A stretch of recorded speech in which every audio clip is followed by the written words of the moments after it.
오늘의 말씀은 열왕기상 12장 31절부터 13장 34절인데 그래서 미리 읽지를 않고요. 너무 길어서 오늘은 강론을 쭉 진행하면서 이렇게 보도록 하겠습니다.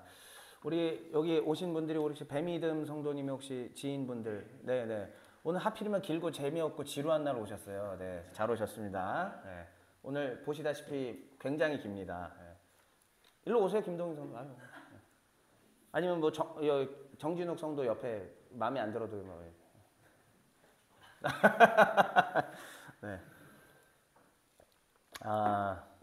그래서 오늘은 길어서 그냥 바로 강론 시작하면서 본문을 볼 거고요. 다 읽을 겁니다. 다 읽을 거예요. 그래서 지난 시간에 아니 제목은 그래도 읽고 해야죠. 오늘 제목 한번 같이 읽어볼까요? 여로보암과 시작. 네, 제가 아직 독감 후유증에서 벗어나지를 못해서 중간중간 콜록콜록을 할 수 있는데 옮지는 않을 거고 조금 양해해 주세요. 여로보암의 이야기들이 계속되고 있습니다. 그래서 우리는 지난 시간에 배웠던 것들을 한번 같이 좀 보면은 지난 시간에 이런 얘기를 했었죠.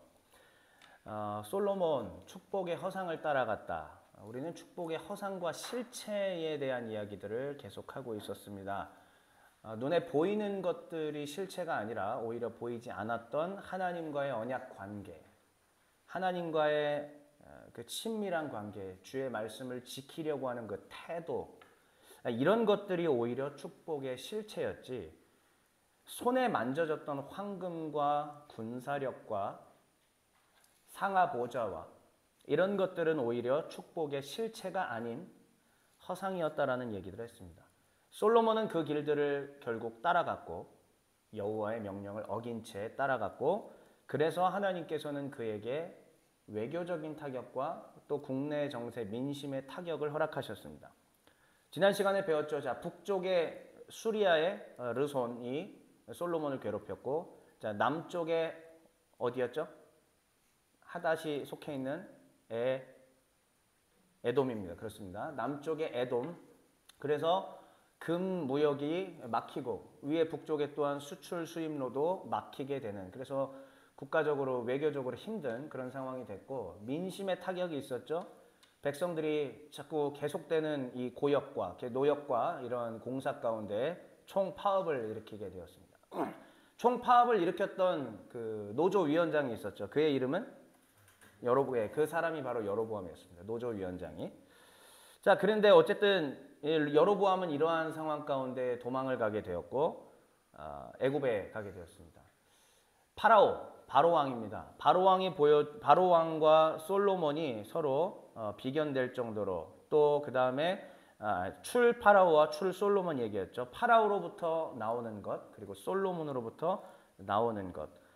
모세가 파라오로부터 이스라엘을 빼냈고 여로보암이 이스라엘을 솔로몬으로부터 빼냈던 그런 이야기도 간단하게 했었습니다. 그리고 우리는 지난주에 무너지는 여로보암에 대한 본문을 살펴보고 마지막 결론을 어떻게 내렸었냐면 첫 수에 결정되는 대국의 향방이다, 이런 말씀을 드렸었습니다. 여로보암이 하나님의 부름으로 왕이 됐지만 그는 결국 두 마음으로 시작해서 한 마음으로 자신의 나라를 끝냈습니다. 두 마음은 뭐였냐면 하나님을 경외하고자 하는 마음과 어쩔 수 없다는 두 마음이 있었죠. 어쩔 수 없다는 마음 때문에 베델과 단에 산당을 세우고 금송아지를 세우고 백성들이 남쪽에 유다 예루살렘의 성전에 가지 못하도록 만들었습니다. 그의 그 마음은 어쩔 수 없다였죠. 그러나 하나님을 경외하는 마음도 있었습니다. 이 두 가지가 공존했는데 시간이 지나면서 결국 어떻게 되었냐면은 한 마음으로 북왕국 여로보암이 귀결을 시켰죠. 내 나라다. 이건 내 나라고 내가 지켜야 되고 내 것이다.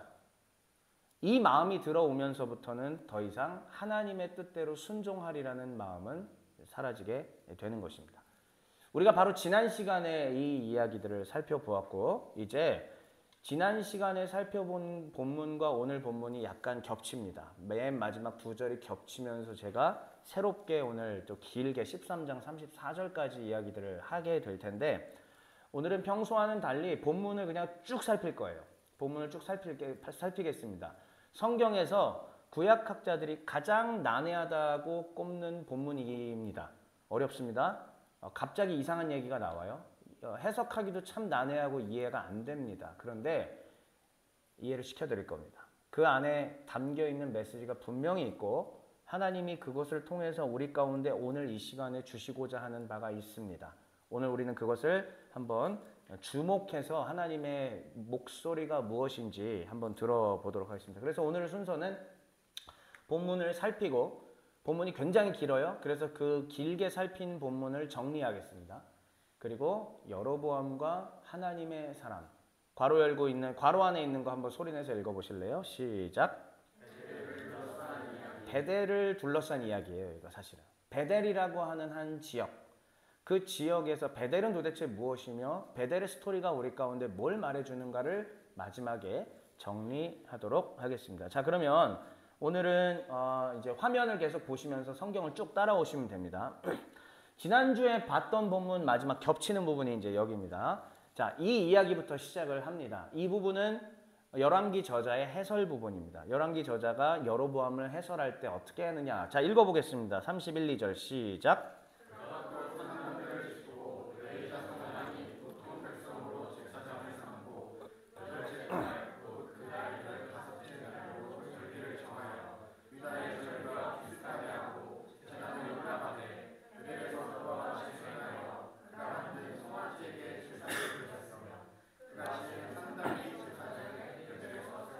지난주 말씀을 들었던 분들은 기억을 하시겠지만 이게 왜 문제가 되느냐. 제사장은 일단 누가 어느 지파만 할 수 있죠?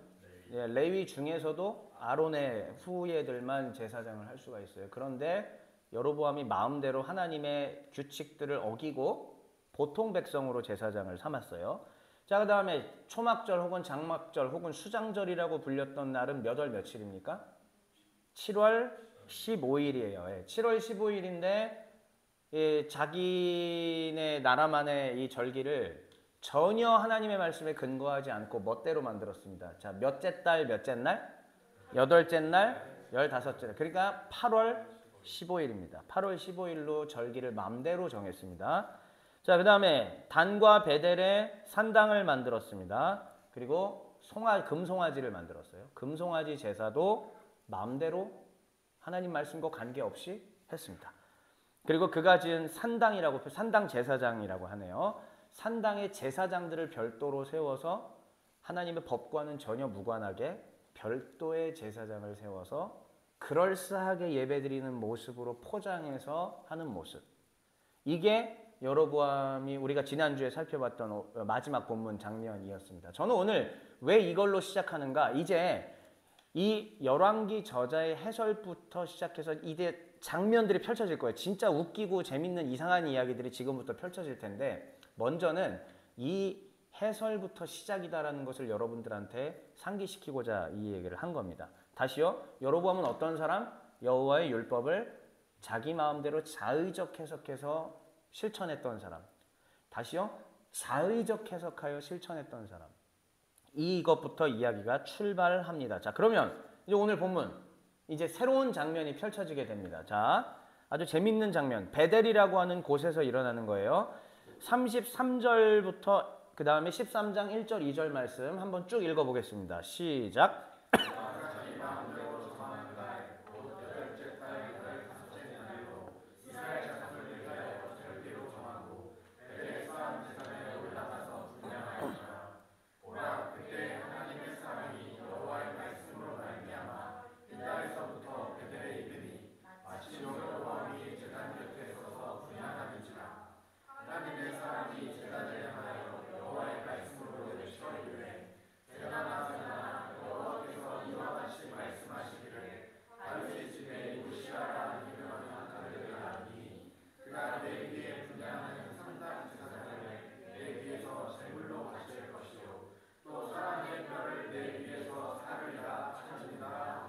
자, 육하원칙에 따라서 한번 보죠. 오른쪽에 제가 육하원칙을 우리 초등학생 때 생각하시면서요. 한번 볼게요. 누가? 하나님의 사람이 등장합니다. 언제? 베델 제단에 누가 분향할 때요? 예, 왕이, 지금 북왕국의 왕이 베델 그다음 단에다가 산당 지어놓고 여기서 분향할 때입니다. 이제 본격적으로 죄악된 모습으로 들어가는 것을 아주 구체적인 장면으로 열왕기가 우리 가운데 보여주고 있는 거예요. 자, 그럼 다시 한번 어디서였죠? 베델 제단에였습니다. 지금 제단에서 막 이렇게 향 피우고 있고 제사 드리려고 하는 그 장면 생각하시면 돼요. 근데 그때 하나님의 사람이 나타나더니 무엇을 했습니까? 제단에 대한 저주를 선포한 겁니다. 이게 지금 여기 2절에 보시면 제단아 제단아 그러잖아요. 이 저주의 대상이 사람이 아니라 누구요? 제단이 제단. 제단에게 지금 저주를 하고 있습니다. 어떻게요? 여호와의 말씀으로 외쳤다. 2절 맨 상단에 나와 있죠. 제단을 향하여 여호와의 말씀으로. 그러니까 이 하나님의 사람에게 여호와의 말씀이 임한 거고 그 하나님의 말씀에 순종하여 지금 여기 와서 갑자기 모든 사람들이 쳐다보고 왕도 있는 그 상황 가운데 어그로를 끄는 거예요. 본인도 아마 되게 하기 싫었을 겁니다. 이 선지자 하나님 사람도. 그러나 여호와의 말씀이 임했기 때문에 거절할 수가 없었습니다. 여호와의 말씀으로 외칩니다. 하나님이 보냈기 때문입니다. 자, 그러면 이 제단에 대한 메시지가 뭐였냐? 보니까 다윗의 집에 다윗의 후손 가운데 요시야라고 하는 사람이 태어날 거랍니다. 그리고 그때에 산당 제사장들이 제단에 불타고 있을 것이고 사람의 뼈가 이 위에서 불타고 있을 것이다. 정말 어렵고 이상한 얘기, 이상한 저주의 메시지가 선포가 됩니다. 자, 그러면 그 다음 장면으로 바로 넘어갈게요. 그리고 이 하나님의 사람이 한마디를 또 합니다. 자, 3, 4, 5절 한번 읽어볼게요. 시작.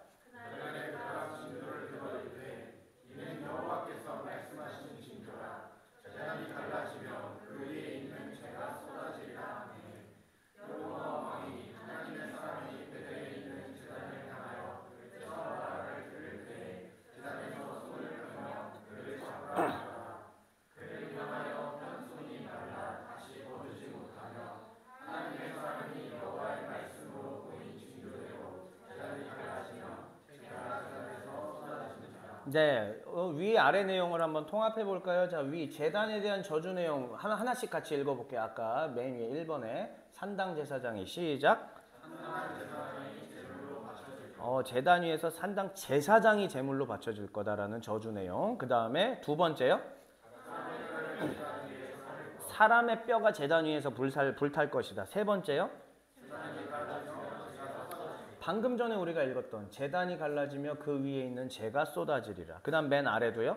제단이 갈라지며 재가 제단에서 쏟아진지라 라고 이야기하고 있습니다. 이게 제단에 대한 저주 내용이었습니다.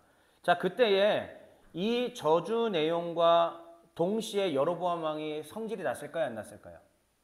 기분 나쁘죠. 지금 왕이 내 나라를 위해서 내 나라 백성들 다 보는 앞에서 제사를 드리려고 막 하고 있는데 갑자기 이상한 선지자라는 사람이 하나 나타나더니 하는 것이 제단은 무너질 것이다. 이에서 사람이 불탈 것이다. 뭐 제단이 갈라지면 재가 다 초치는 거잖아요, 지금.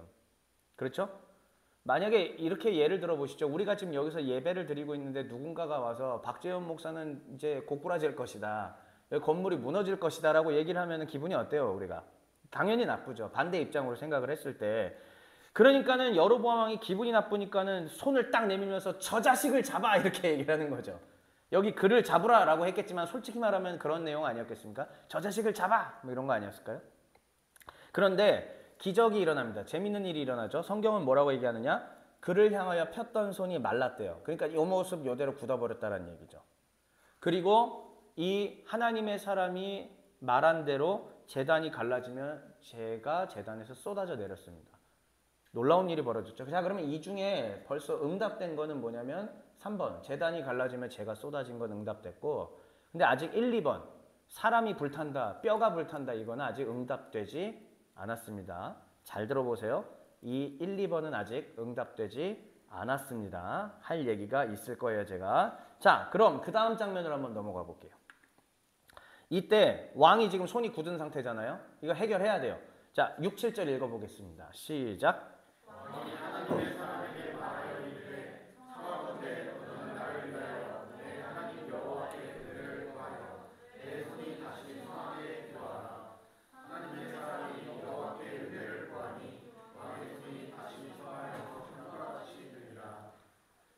7절도요? 네.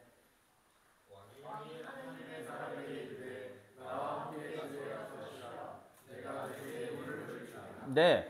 그러니까 왕이 이 손 굳은 거를 해결해야 되거든. 그러니까 어떻게 얘기하느냐? 하나님의 사람한테 제발 하나님한테 부탁해서 내 손 좀 고쳐주시오. 자기 나라를 딱 만들고 자기 나라 이제 내 나라다. 여기는 여호와에 대한 경외도 다 사라진 그런 상황입니다. 근데 자기 손 굳어버리니까 그때 갑자기 또다시 마음에서 아이고 하나님 제발 살려주세요. 그러니까 여기서 마음이 이 두 마음이 한 마음 됐다가 한 마음이 두 마음 됐다가 여로보암 내부에서도 내면에서도 이 마음들이 계속 싸우고 있는 것들을 보게 됩니다. 물론 솔직히 얘기하면 하나님에 대한 경외라기보다는 내 손 고쳐주시오가 훨씬 더 큰 마음이었겠죠. 그렇게 얘기를 하니까 이 하나님의 사람이 하나님께 은혜를 구하고 손이 나았어요. 그러면서 여로보암이 자 이제부터 제 얘기를 잘 들으셔야 돼요. 뒤에서 반복될 얘기들이 있어요. 여로보암이 하나님의 사람을 따라가겠습니다. 유혹합니다. 뭐요? 우리 집에 가자. 내가 예물을 줄게. 여로보암은 이 사람한테 왜 자기 집에 가자고 했을까요? 여로보암이 이 사람을 왜 자기 집으로 가자고 했을까요? 바라는 게 있었겠죠? 자기 나라가 더 견고해지기 위하여 이 사람이 가진 능력이 필요했을 겁니다. 아니요. 그와 함께 하시는 하나님의 능력이 나한테 하나님의 그 손이 나에게 있기를 바라는 마음으로 이 사람을 데려오고 싶었을 것입니다. 이 사람만 내 옆에 있으면은 하나님이 나와 함께 하시겠지라는 마음을 가졌을지도 모릅니다. 마치 이스라엘이 전쟁할 때에 법궤만 앞세우면 하나님이 우리에게 승리를 주시겠지라는 것과 똑같습니다. 자, 그런데 과연 그렇게 될까요? 다음 구절 한번 읽어볼게요.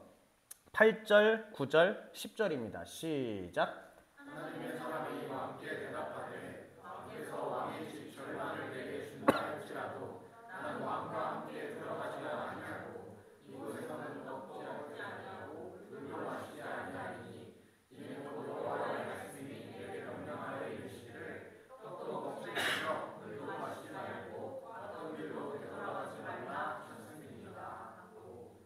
이에 다른 길로 대로가 아닌 좁은 길로 가고 자기가 베델에 오는 길로 되돌아가지도 아니하니라. 네, 참고로 저 괄호 안에 있는 건 성경이 아닙니다. 제가 넣은 거예요. 예, 혹시 오해하실까봐. 대로가 아닌 좁은 길이라는 거는 제가 해석을 넣은 거지 저건 성경 부분이 아닙니다.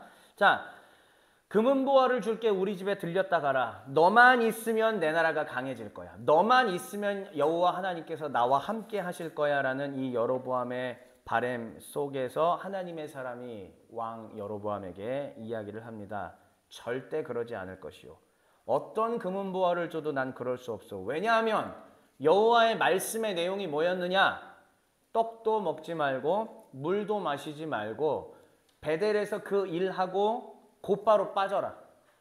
왔던 길로 되돌아 가지도 말고 하나님이 전하라고 하는 그 내용만 전하고 어떻게 하라? 신속하게 가라.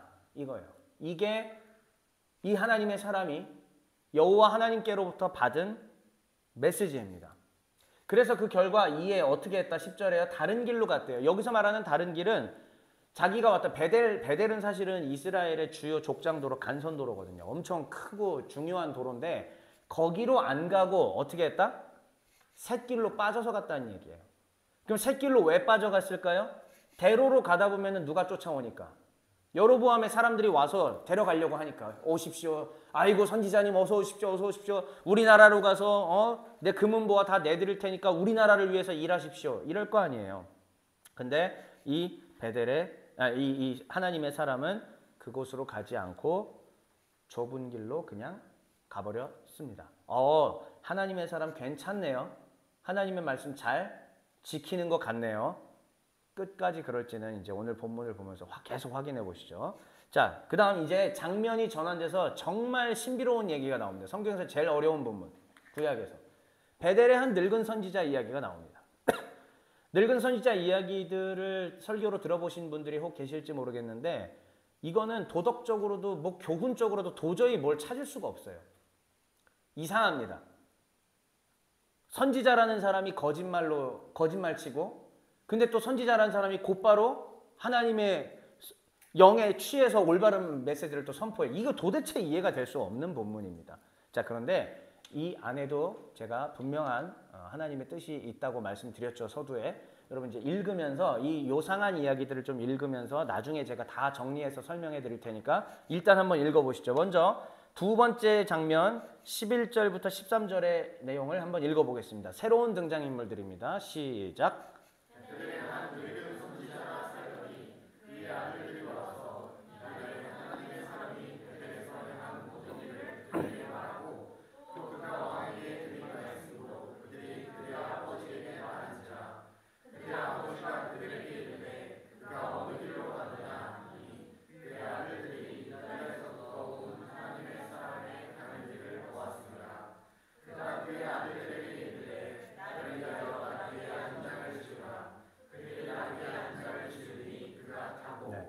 우리 형제님들이 더워하시는 것 같은데 이거 좀 네네 틀어주세요.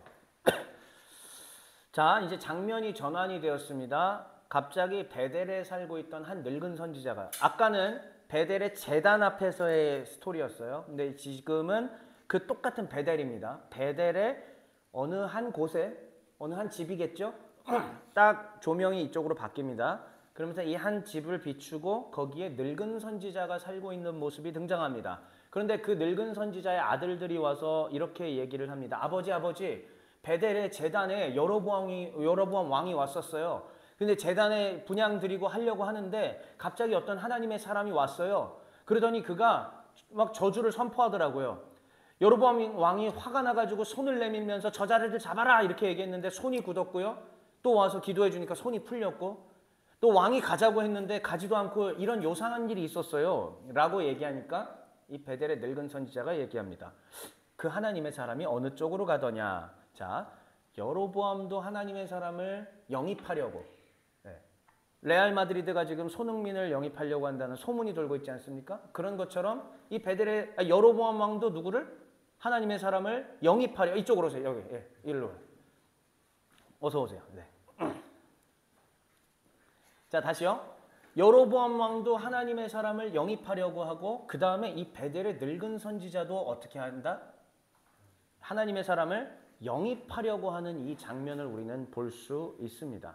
어느 길로 가더냐? 저쪽으로 가는 거 봤어요. 그래, 가자. 얘기를 하는 겁니다. 자, 갑니다. 다음 장면. 본문이 길죠? 죄송해요. 어쩔 수 없습니다. 오늘은 끝까지 다 34절까지 다 봅니다. 자, 14, 15, 16, 17절 한번 소리내서 읽어보겠습니다. 시작. 하나님의 사람을 따라서 상수리 나무 아래에 앉은 것을 보고 있는데 내가 여자에서 온 하나님의 사람이나 바다바다에 들어와라. 그가 그 사람에게 이르되 나와 함께 집으로 가서 떡을 먹으라. 바다바다에 나는 그와 함께 들어가지도 못하겠고 그와 함께 들어가지도 못하겠으며 내가 이곳에서 그와 함께 떡도 먹지 아니하고 물도 마시지 아니하니 이는 여호와의 말씀이 내게 이르시기를 내가 거기서 떡도 먹지 말고 물도 마시지 말며 또 내가 오던 길로 되돌아가지도 말라 하셨으리로다. 만났습니다. 상수리 나무 아래에 앉아 있는 것을 보고 당신이 유다에서 온 하나님의 사람이요, 그렇소. 우리 집에 가서 떡을 먹읍시다. 그러니까는 여로보암 왕한테 얘기한 것과 똑같이 얘기합니다. 그럴 수 없소. 왜냐? 하나님의 말씀이 나한테 떡도 먹지 말고 물도 마시지 말며 왔던 길로 되돌아가지도 말고 빨리 신속하게 빠져라 라고 얘기하셨기 때문이요 라고 거절을 합니다. 자, 바로 다음. 진도는 빨리빨리 나가죠. 18, 19절 한번 읽어보겠습니다. 시작.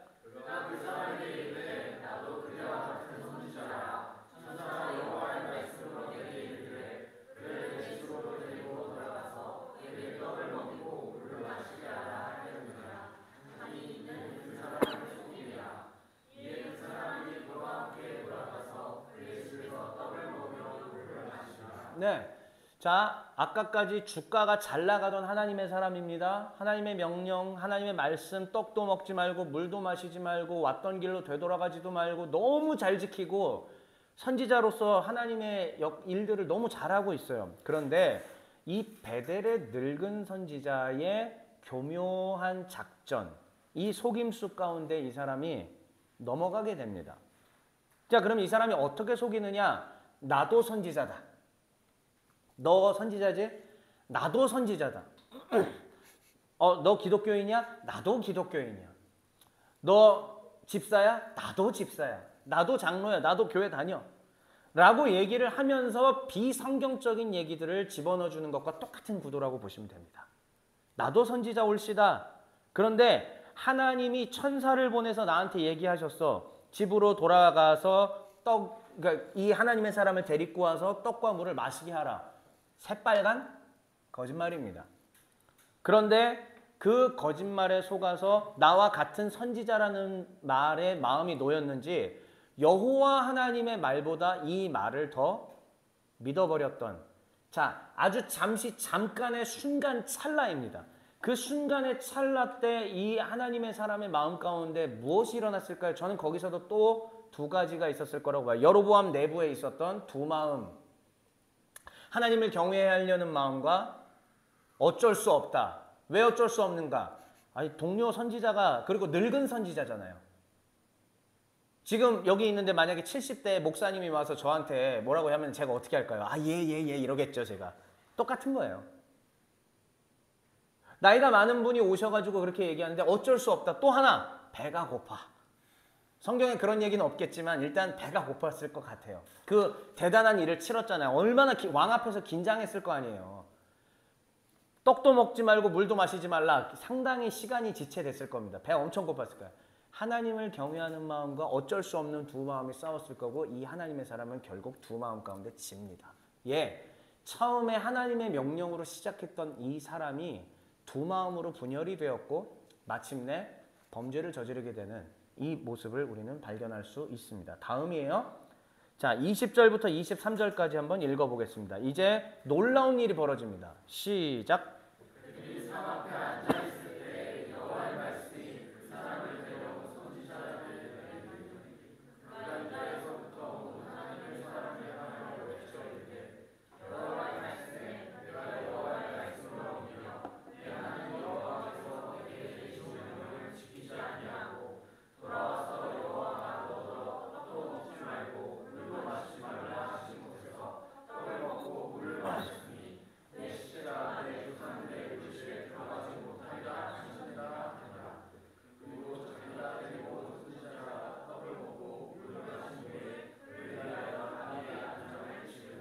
이 이상한 일이 벌어진 거예요.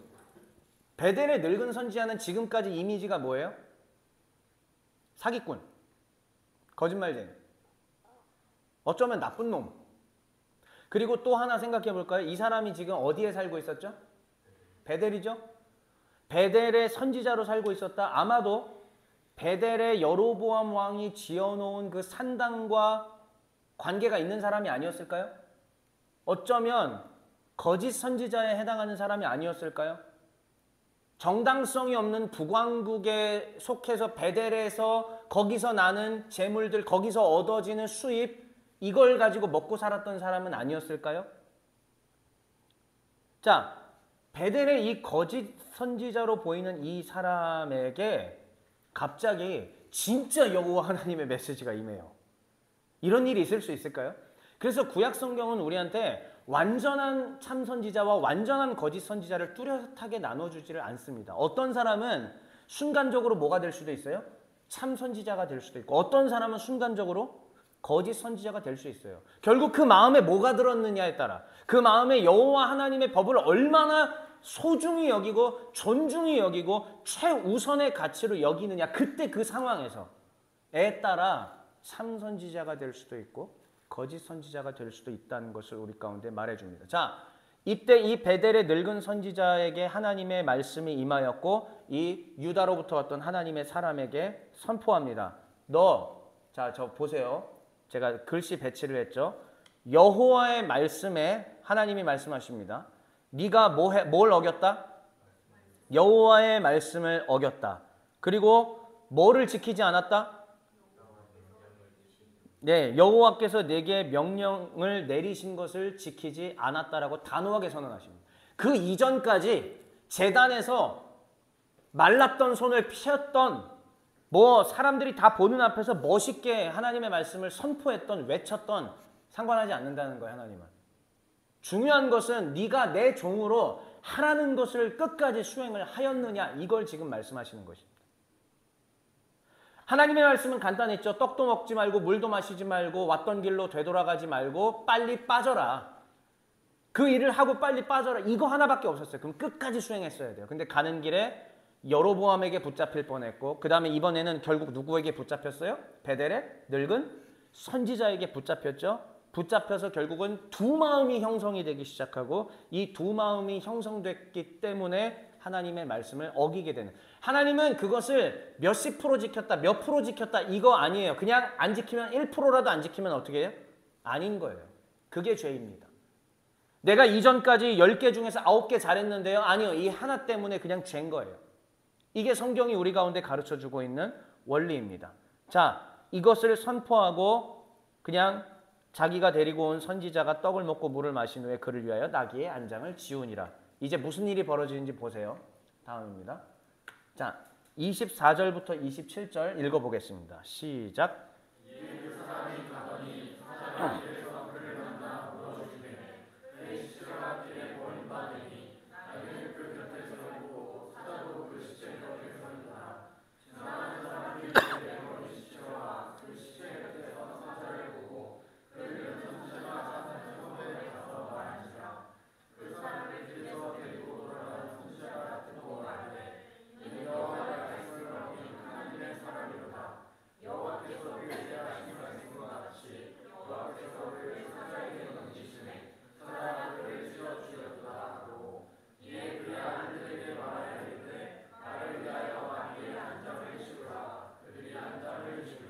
네, 결국은 하나님의 사람은 심판을 받게 됩니다. 진짜 이상하죠?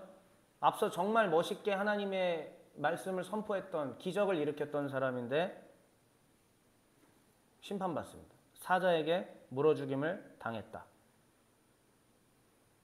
바로 다음으로 넘어갈게요. 28절부터 30절 읽어보겠습니다. 시작.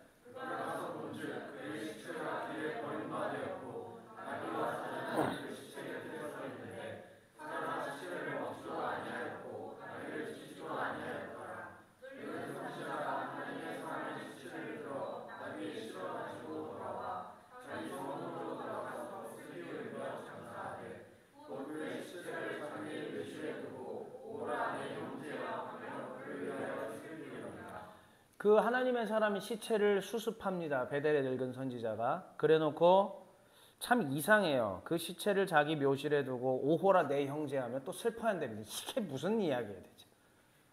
정말 이상하죠.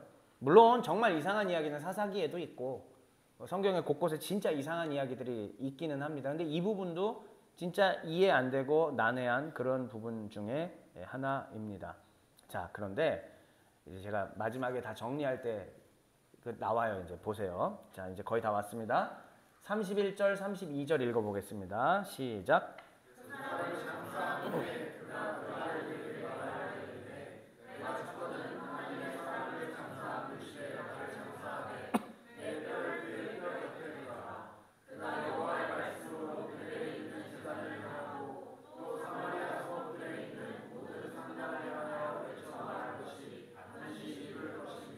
네, 이래놓고 이 늙은 선지자가 이렇게 얘기합니다. 그 하나님의 사람의 장사한 그 묘실이 있지 않습니까? 그 묘실에 내가 나중에 죽거든 그 사람하고 합장해달라는 얘기예요. 내 뼈가 그 사람 옆에 있게 해달라. 그리고 난 다음에 그도 선지자는 선지자였던 것 같아요. 왜냐? 여호와의 말씀이 이 베델에 있는 제단이 무너질 것이고 산당 제사장들이 그 위에 불탈 것이고 이런 엄청난 저주의 메시지들이 있었잖아요. 하나님의 사람이 선포했던 그 내용이 그대로 이루어질 것이다 라고 베델의 늙은 선지자가 이야기를 합니다. 그러면서 이 이야기가 끝나요. 그리고 마지막 수미상관입니다. 앞서 우리가 맨 처음에 시작했던 내용과 똑같은 내용이 한 번 더 나오게 되는데 하나 더 추가돼서 나오죠. 33, 34 한번 읽어볼게요. 시작.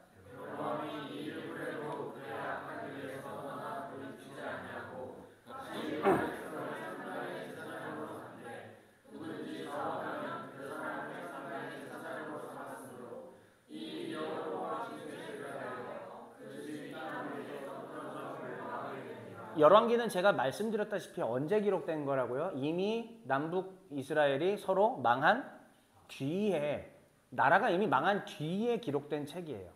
자, 그렇다면은 나라가 망한 그 입장에서 망국의 서름을 딛고 어떻게 하면 우리나라가 다시 여호와의 법으로 돌아갈 것인가를 고민하며 기록한 책이 열왕기라고 말씀드렸습니다. 그러면 그 열왕기 기자의 입장에서는 지금 여로보암 때는 언제예요? 아득히 먼 과거예요. 나라가 둘로 나눠졌던 그 첫 시점이란 말입니다. 지금 우리나라 남북한으로 나뉜 것처럼요. 자, 그 첫 시점에 있었던 이 스토리, 이때 있었던 이 기이한 스토리를 여기다가 기록함으로 말미암아 열왕기 기자는 우리나라가 왜 이렇게 하나님으로부터 멀어졌고 또 왜 이렇게 망하게 되었는지를 가르쳐 주는 겁니다. 지금 우리가 방금 읽은 본문에 이 일이 여로보암의 집에 죄가 되어 그 집이 땅 위에서 끊어져 멸망하게 되니라라고 선언하고 있지 않습니까? 그러니까 이때의 이 죄악으로 말미암아 이게 씨앗이 돼서 결국은 북왕국이 어떻게 되었다? 훗날 완전히 망하게 되었다라는 것을 열왕기 기자가 우리 가운데 가르쳐 주고 있는 것입니다. 자, 굉장히 긴 본문을 읽었는데 제가 두 번째로 정리해 준다고 말씀을 드렸지 않습니까? 이제 이 한 그림으로 정리를 해볼게요. 지금 우리가 읽은 본문은 바로 이렇게 구성이 되어 있었습니다. 맨 처음에 우리가 12장의 막바지에 있었던 부분이 바로 해설 장면이고 여러분 기억하시죠? 그 해설의 내용이 뭐였습니까? 잠시만요. 이거였죠. 12장 31절 32절 우리가 아까 읽었던 겁니다. 보통 백성으로 제사장을 삼았고 8월 15일로 절기를 정했고 송아지에게 제사를 드렸고 산당 제사장을 두었더라. 이 표현. 자, 다시요. 맨 처음에 해설. 여호와의 말씀을 무시하는 여로보암의 이야기로 얘기가 출발을 합니다. 자, 그리고 맨 마지막 내용 방금 우리가 읽었던 거 똑같아요. 33, 34절 같은 내용입니다. 여로보암은 어떤 사람이었다? 이처럼 하나님의 말씀을 무시했던 사람이다. 라는 것을 수미상관 기법으로 우리 가운데 보여주고 있는 거예요. 자, 그러면 그 사이에 읽었던 이 재밌는 내용들, 이해할 수 없었던 이상한 내용들은 뭔 의미냐? 자, 첫 번째 장면, 베델의 제단 사건이었고요. 두 번째 장면은 베델의 늙은 선지자 이야기였으며 세 번째 장면은 하나님의 사람이 심판받는 장면이었습니다. 자, 베델의 제단 사건은 누구의 죄악이죠? 왕이 직접 분향했어요. 여로보암의 죄입니다. 자, 그 다음 베델의 늙은 선지자 스토리를 통해서 우리는 뭘 배울 수 있었죠? 아, 하나님의 사람을 기어이 찾아가서 어떻게 한다? 유혹하고 여호와의 법을 어기게끔 만들려고 한다. 자, 다시요. 여로보암이라고 하는 왕이 있었는데 이 왕의 의무는 뭐냐면 하나님의 법을 준수하고 지키고 백성으로 하여금 그대로 살게 만드는 게 여로보암의 해야 되는 의무였습니다. 자, 근데 그 여로보암이 어떻게 했느냐? 제단에 올라가서 적극적으로 하나님 앞에 범죄하는 모습을 보였어요. 그리고 난 다음에 베델의 늙은 선지자를 통해서 하나님의 사람을 유혹하는 장면을 보여주고 결과적으로 세 번째 장면에서는 하나님의 사람이 범죄하고 여호와의 법을 어기고 심판받는 장면을 보여준다. 여러분, 여기 나와 있는 이 하나님의 사람 누굴 것 같아요? 아니, 실제로 그 하나님의 사람이 누구냐를 말하는 게 아니고요. 누구를 비유하는 것 같습니까? 여로보암이에요. 여로보암입니다. 그러니까 열왕기 기자는 여로보암은 이렇게 여호와의 말씀을 무시했던 사람이라 그리고 이렇게 무시했던 사람이라 앞뒤에 두고요. 이 사이에 이 베델에서에 있었던 이 기이한 일들을 기록하면서 이 스토리가 곧 여로보암의 모습이다라는 것을 우리 가운데 가르쳐주고 있는 겁니다. 여로보암에게 유혹이 찾아왔다라는 얘기고요. 그 유혹은 결국 여로보암을 망하게 할 것이다. 하나님의 사람마저도 자, 여로보암 왕이면 하나님의 사람 맞지 않을까요? 왕인데 하나님의 말씀으로 백성들을 이끌어야 되는 하나님의 사람이에요. 왕이면. 그런데 그 왕이 어떻게 하느냐? 범죄하고 주의 법을 어기고 적극적으로 주의 백성들로 하여금 법을 안 지키게 만들었잖아요. 하나님의 사람이 심판받는 것, 곧 여로보암이 심판받는 것과 다를 바가 없다는 말씀입니다. 그래서 이제 저는 세 번째, 여로보암과 하나님의 사람, 베델을 둘러싼 이야기.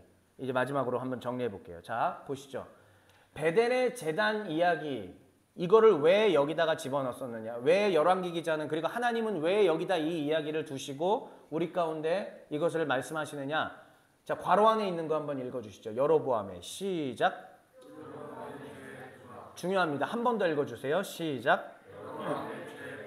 여로보암의 죄를 부각시키기 위함입니다.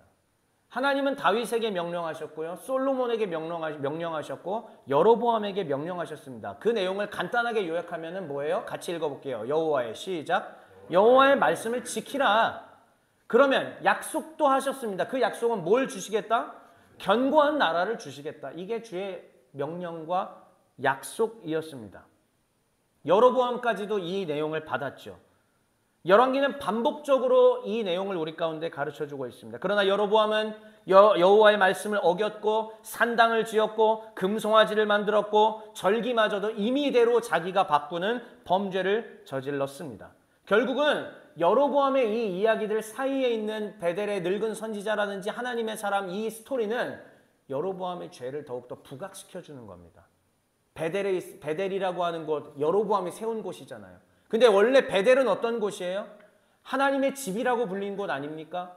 하나님과 만나는 곳이고 하나님과 함께 해야 되는 건데 주의 법을 어긴 왕이 주의 법을 어긴 백성들과 어긴 제사장들과 어긴 선지자들과 함께 잘못된 모습으로 하나님을 영접하고 있었던 그곳 아닙니까?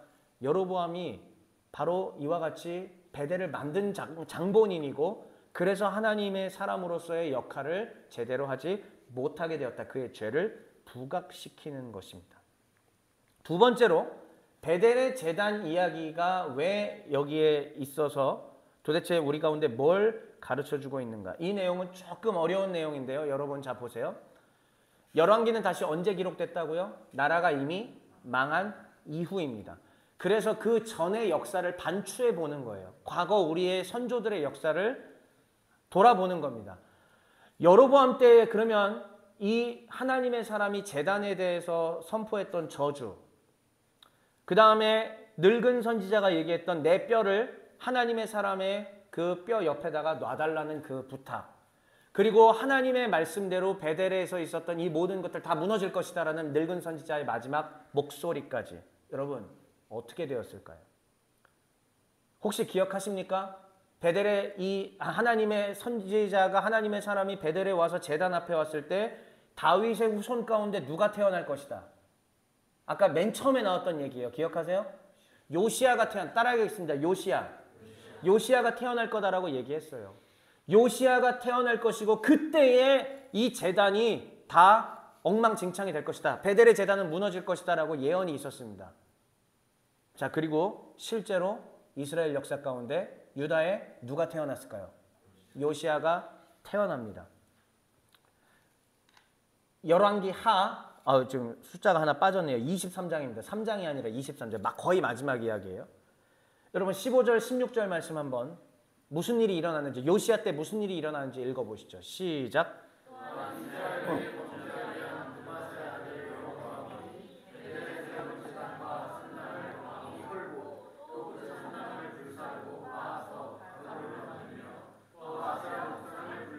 일단 스탑. 느밧의 아들 여로보암이 어디에 세운 제단? 베델에 세운 제단과 뭘요? 산당을. 왕이, 여기서 말하는 왕은 요시야 왕입니다. 요시야 왕이 어떻게 했다? 헐었대요. 그리고 산당을 어떻게 했다? 불살랐고 빻아서 가루를 만들고 아세라 목상도 어떻게 했다? 불살랐대요. 16절 읽어보겠습니다. 시작.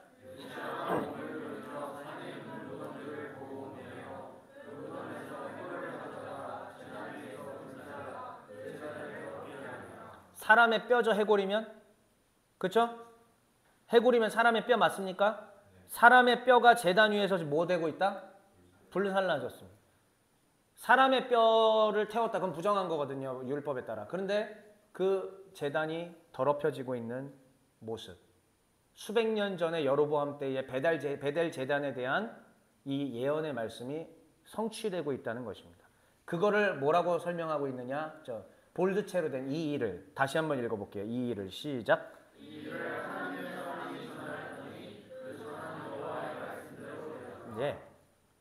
이게 우리가 오늘 살펴본 열왕기 상 13장 예언이. 그리고 그게 수백 년이 흘러서 요시야 왕 때 어떻게 되었다? 성취되었다는 얘기입니다. 17절 18절 말씀까지요. 자, 읽어볼게요. 시작.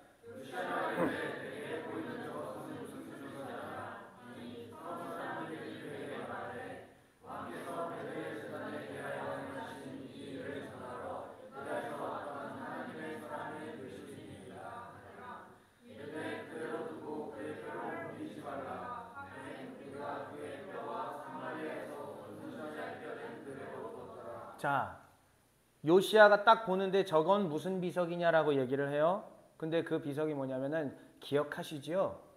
예전에 이 베델의 제단이 무너질 거라고 예언했던 그 하나님의 사람이요. 기억하지? 물론 봐서 기억하는 건 아니라 글로 기억하는 거겠죠. 그 하나님의 사람의 뼈가 묻혀 있는 곳입니다. 아, 그래? 그러면은 그대로 두고 그의 뼈를 옮기지 말라. 이렇게 얘기했고 그 다음에 그의 뼈와 사마리아에서 온 선지자의 뼈. 사마리아에서 온 선지자가 누굴까요, 여러분?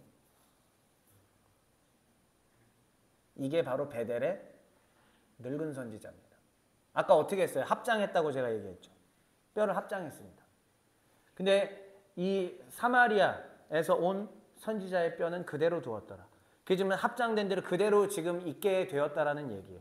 아, 하나님의 예언이 어떻게 되었다? 수백 년이 지나서 신실하게 응답이 되었다라는 얘기입니다. 이제 마지막 우리에게 하나님이 주시는 이 본문에 대한 교훈이 있어요. 이게 제일 중요한 겁니다. 세 번째는요. 베델의 늙은 선지자의 유혹입니다. 성경은 다시 말씀드립니다. 무조건 이 사람은 참 선지자다라고 지정하지 않습니다. 그때에 그가 하나님의 말씀에 사로잡혀 있으면 참 선지자일 수 있는 거고 하나님으로부터 뭔가를 받아서 선언했다고 할지라도 참된 선지자가 아닐 수도 있습니다. 베델의 늙은 선지자가 지금 그렇잖아요. 그렇죠? 자, 하나님의 참 선지자냐 아니냐는 음성을 들었느냐, 환상을 보았느냐, 뭔가 계시를 받았느냐가 아닙니다. 참 선지자의 조건은 무엇이냐면 끝까지 여호와의 명령을 준행하였느냐. 그러면 솔로몬은 결국은 참된 왕입니까? 아니죠. 마지막에 두 마음으로 나눠져서 무너졌죠. 여로보암은요? 어떻게 됐어요? 참된 왕이 될 수가 없습니다. 이걸 통해서 하나님이 우리에게 뭘 가르쳐 주실까요? 계속. 너희는 어찌하여 이 두 마음으로 나눠져 있느냐? 너희는 어찌하여 이 두 마음으로 나눠져서 처음에는 전반부에는 너희들의 삶이 나 여호와의 말을 지키는 듯 하지만 어찌하여 뒤로 가면 갈수록 망각하느냐? 처음에 너희가 은혜로운 모습도 갖고 있었지만 왜 지금은 이러느냐? 왜 지금은 여호와의 법에서 떠났느냐? 왜 자의적 해석을 하느냐? 왜 임의적으로 해석하느냐? 왜 주의 법을 어기느냐라고 하나님이 우리에게 말씀하시는 것은 아닐까요? 하나님의 사람에게 주어졌던 것은 간단했습니다. 떡도 먹지 말고 물도 마시지 말고 왔던 길로 되돌아가지 말고 그냥 신속하게 선언하고 가라 이거였습니다. 그러나 민기적 됐습니다. 신속하게 하지 않았습니다. 그러니까 중간에 베델의 늙은 선지자라는 이 사람을 통한 유혹이 찾아오게 되었습니다. 아니요. 그 이전에도 유혹이 있었잖아요. 말씀드렸잖아요. 여로보암이 이미 먼저 갑시다. 금은 보화를 주겠소. 늙은 선지자도 얘기합니다. 갑시다. 떡과 물을 주겠소. 이 사람에게 필요했던 겁니다. 그 필요한 것으로 유혹했을 때 하나님의 법보다 지금 내게 필요하고 지금 내가 갈급하고 지금 내가 만족하고 싶은 그것이 하나님에 대한 말씀을 이겨버리는 일이 그 전사가 역전돼 버리는 일이 벌어졌다는 얘기입니다. 여러분 우리를 유혹하는 손길은 바로 이런 식으로 찾아오는 거예요. 하나님은 지금 이 시대에도 진짜 여호와의 백성 하나님의 참된 사람 예수 그리스도의 제자를 찾고 계십니다. 믿으십니까? 그런 사람을 찾고 계시는데 그런 사람들이 어찌하여 이렇게 적은 거하고 하나님이 지금 한탄하고 계시는 거예요. 하나님은 지금 이 시대에도 교회를 세워서 당신의 백성 진짜 끝까지 여호와께 충성하고 법을 지키고 성경의 가치를 준수하는 그러한 사람들을 하나님이 부르고 찾고 계십니다. 오늘 베델의 이 스토리는 우리 가운데 이것들을 가르쳐주고 있는 것입니다. 오늘 배운 내용, 오늘 들은 강론 내용 전체를 다시 한번 정리합시다. 오늘 길게 본문을 살폈습니다. 본문을 통해서 우리가 알 수 있었던 것은 무엇이냐? 베델의 늙은 선지자는 우리를 죄로 이끄는 유혹과도 같다. 그리고 여로보암과 하나님의 사람은 끝끝내 하나님의 법을 어기고 범죄하였으니 이와 같이 여호와의 말씀을 무시한 대가로 나라가 어떻게 되었다? 패망하게 되었다라는 것을 우리 가운데 가르쳐 주었습니다. 베델의 제단 기능은, 제단 이야기의 기능은 여로보암의 죄를 부각시키는 것이었고, 또 한편으로는 하나님의 예언은 끝끝내 성취된다. 여호와의 말씀이 이와 같이 능력이 있다는 것을 우리 가운데 가르쳐 주었습니다. 그리고 마지막으로 베델의 늙은 선지자의 유혹의 이야기는 하나님의 말씀을 얼마나 중요시해야 하는지까지 우리에게 가르쳐 주었습니다. 이제 이 메시지 함께 읽고 생각해보고 마치겠습니다. 함께 읽어보시죠. 시작.